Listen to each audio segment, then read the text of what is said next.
Fellow tennis nerds, I hope all is well. Welcome to this Diadem Axis racket review. We're dealing with both the 100 and the 98. The Axis is Diadem's third racket silo. They have previously released Elevate, which is their control racket, and Nova, which is their power racket, and now they have the Axis, which is their spin racket. The Nova and the Elevate are on generation 3. And the Axis is brand new. They introduced this racket with a pretty huge signing of Elina Svitolina as player and ambassador of the line. So that is pretty big news for a smaller brand like Diadem, an American brand. And not everyone has heard of them, but they've done a good job with their products, but also with their marketing over the years. They do some pickleball stuff and other products as well. But I think tennis is their bread and butter as far as I understand. And I must say, this racket looks spectacular and also plays really nicely. This is the 100, which I'm holding here. The 98 is in a bag.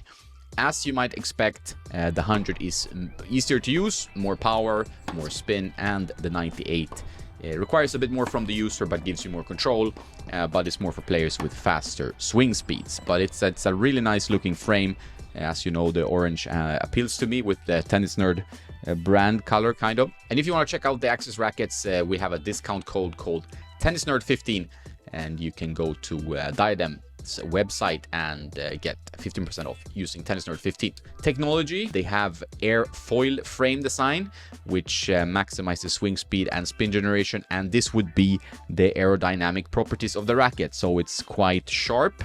Looks more like the old school Aero, the first generation Aero, when you look at the beam design, but it's very Aero inspired. It's not like Extreme or the Dunlop SX. It is very much like Aero, and I would say it plays quite close to an Aero, but maybe somewhere in between an Aero and a V-core, because it has dampening and a little bit more flex, especially the 100. And it also features Craybon, which is an elastomer that is used in motorsports and aerospace engineering. This is, I would say, the key player inside the racket and the one that makes these rackets play very specifically like Diadem rackets. They use Craybon in all their frames.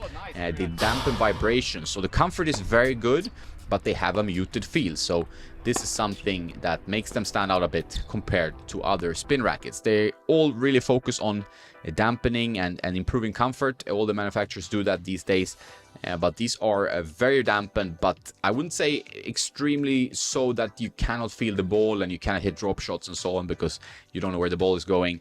It's just quite comfortable, and that's quite, I think, appreciated for spin rackets that have historically been rather stiff. And it also has the flex stabilization system, FS3, that's 3 carbon fiber ribs with high modular carbon and high density foam. So it also has some foam inside the frame, and you feel that because it's quite stable for its spec range, which I think is great. So both the 98 and the 100 play very similar, but more power for the 100 and more control for the 98. That's how I would put it. And they have similar flex ratings, although on Diadem's page they are further apart. But when Henrik, who's going to talk more about his feelings about these frames in this video, he put them on his RA machine, the old Babla one, and they are pretty close in stiffness rating, which is to be expected, I would say. If we start with the 100, which is the competitor to the Aero 100, to the Extreme MP, and the V-Core 100.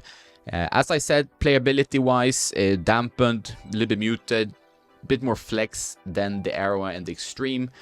More towards the V-Core, but I would say somewhere in between the Aero and V-Core, because the launch angle and the spin generation, I think, is very close to the Aero 100, which is a very well-beloved frame. It really depends on the feel you like. So if you want comfort, although the Aero 100 is not that stiff anymore, unless you go back in generations, this would still be more comfortable in my opinion. It's very easy to pick up and play.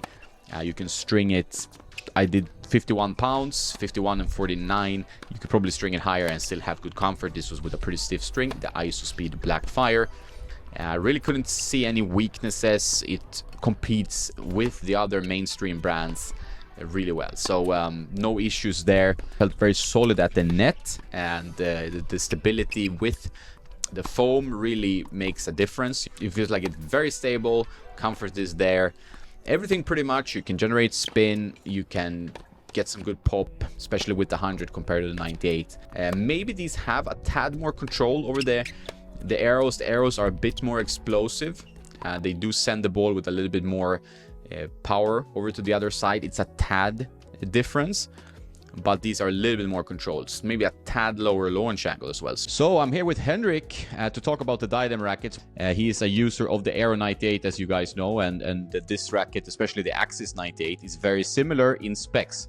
But on court, how did you feel about these new frames? I've been playing a lot, as you say, with the Aero 98. If you compare like the Aero 98 and the Axis 98, the Axis 98 is much more muted. It's more, it's very solid racket. It's very well damped. I would say the Aero 98 is more like stable. I must say I feel like Aero 98 creates a heavier ball compared to the Axis 98, even if the Axis has more like the string spacing is wider in the Axis, so it should be more spin in the Axis, but Aero 98 has more spin. I would say it's easier to use the Axis 98 as the swing weight is lower on that one. I think it was 320 strang compared to like 328 on my Aero 98s. Grip shape it's a little bit more square in the Diadem racket compared to the Bubbler. But the overall feel, I mean, it's a great racket. It looks good in the hand. It's easy to use. It doesn't do anything bad, so to say. If I would use it like permanently, I would beef up the swing weight a little bit, use some lead on the sides, but it's foam filled, so I cannot add any silicone or stuff like that. But overall, a good racket. It's good on serves. It's good sound. I didn't really need to use a dampener. At one time, I was losing my dampener on one point, and the only difference I noticed was the sound. It was still very solid and no vibrations, so it's very well dampened, and I would say it's really good for the arm as well. The 98, that was my favorite of the two rackets, of the Axis 98 and 100. So for me, the Axis 98 was a really good racket, and the racket I could easily use in competition as well. And I have only tried the Diadem Solstice Pro string, how do you say, the turquoise? It's like star-shaped, right? It's the kind of unique string. Yeah. Teal, maybe teal color, I think it's what they call it. Yeah, I would say teal, yeah. It looks really good. Maybe I would use another string, like the X Pro? Or something. Yeah, Pro X, I think. Pro X, yeah. It's more, the Solstice is way too shaped, and it's also a nightmare to string, so I would say I would use the X Pro next time. Yeah, I noticed the same things that you did, which I talk about in the review, is that like the pop on the arrow, wherever it comes from, like we can maybe talk about that, but the Aero 98 has this kind of explosiveness, like when the ball bounces, that is very annoying. Like even if I hit against my father, who doesn't hit like a big ball, he's 67 years old, the ball kicked up like in my face when he tried the arrow, right, for example. So that effect is not really seen here, although in many ways they're very similar rackets, like the specs and everything, and it's aerodynamic. I think the Diadem is kind of faster to swing, but you miss a little bit of that extra ball bite and that extra kick on the ball, which I think most people, love the Aero for.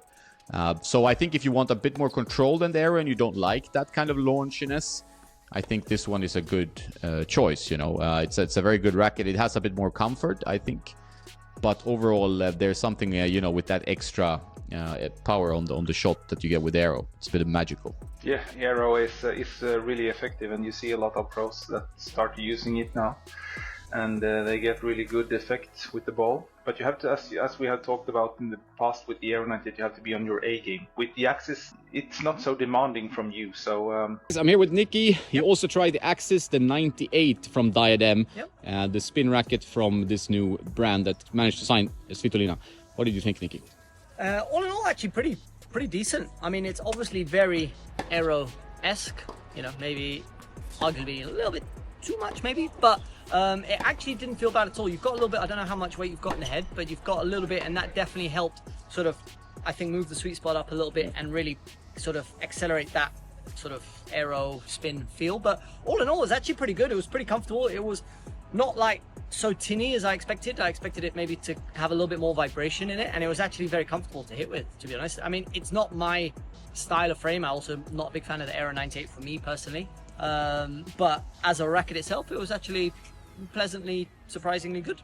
when you compare the 100 versus the Aero 100, I know you try to use the Aero 100 for a bit more forgiveness compared to the 98, which is your standard racket, alongside the Model 100 from Nordic Dots. So what did you feel there, like if you're comparing the two different hundreds? Big difference, actually. The Diadem Axis 100, the string spacing is extremely wide there. It's a really open string pattern, and I mean really open, more like the old pure Aeros. I had some problem with the control of this racket. I would say I would need to string it tighter. I had it in 22.5 kilos. I would say I would need maybe 23.5, 24 or something like that. It was good feel, good solid feel, extremely good ball bite, but a bit too launchy. The launch angle was really high on this one. It's not at all so controlled as the pure Aero 100. It was pretty. I had to like focus all the time on all my shots to use the Axis 100. I would definitely need like a more controlled string in that one, not the shaped string. So because the ball bite was just almost difficult to control in the Axis 100, but a really effective racket. It was creating a really good ball, a nasty ball for my opponent, but I had also to work on the balls all the time to be able to like not overhit with it. And also the swing weight, the strung swing weight was 328 on this one. A racket this powerful with this much spin in the very upper limit for me and my game to be able to control. A different around poly I will try next time in this racket to see if I can control the ball better.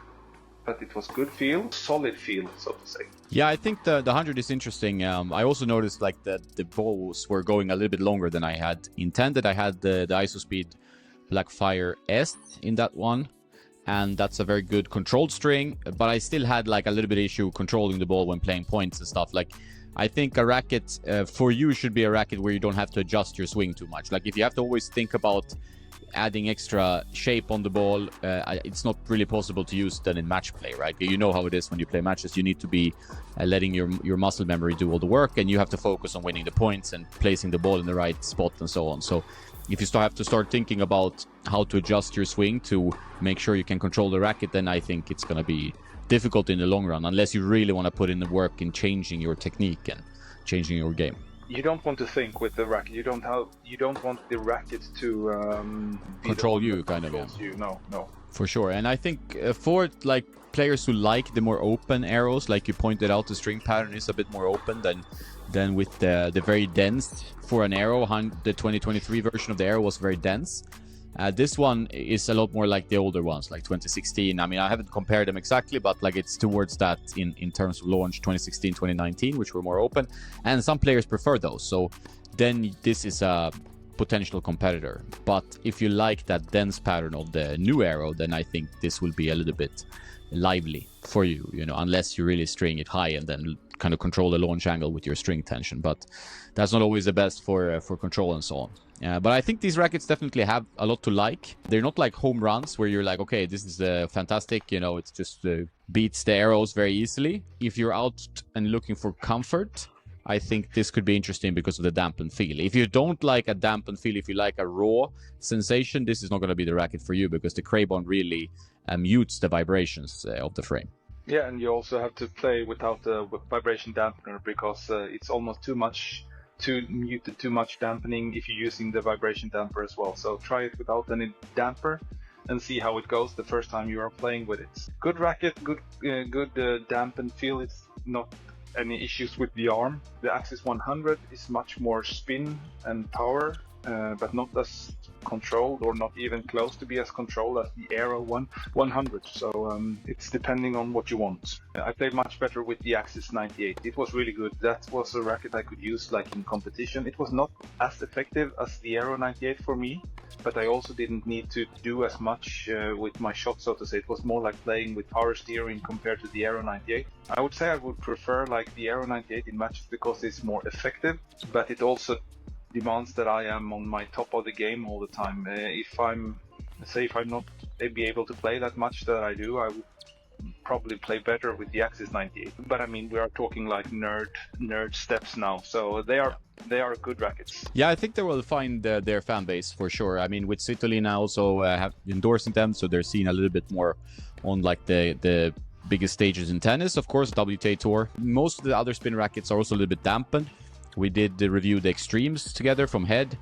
We weren't huge fans because they were a bit too dampened. Like that was a review where we've really agreed that it wasn't like the easiest racket to identify where the ball is going or to just like fall in love with the frame, you know. The Dunlop SX we thought was also pretty good, but another little bit dampened and much lower launch angle. So I think these are pretty decent competitors, even compared to those more famous racket brands, to the era at least. And that's well done by Diadem, being a small and new player on the market. With the Elevate, with the Nova, and now with the Axis, they are really good rackets. They look similar to other bigger brands models, but they are making their own thing. They doesn't feel like a clone, so to say. They have their unique feel. They are easy to use. So well done, Diadem. Thumbs up from me.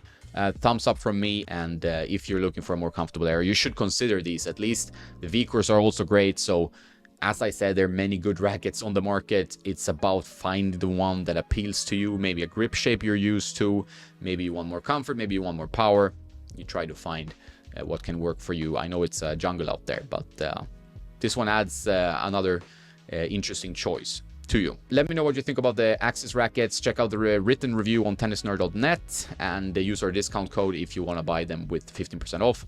Have a nice day now, and don't forget to play some tennis.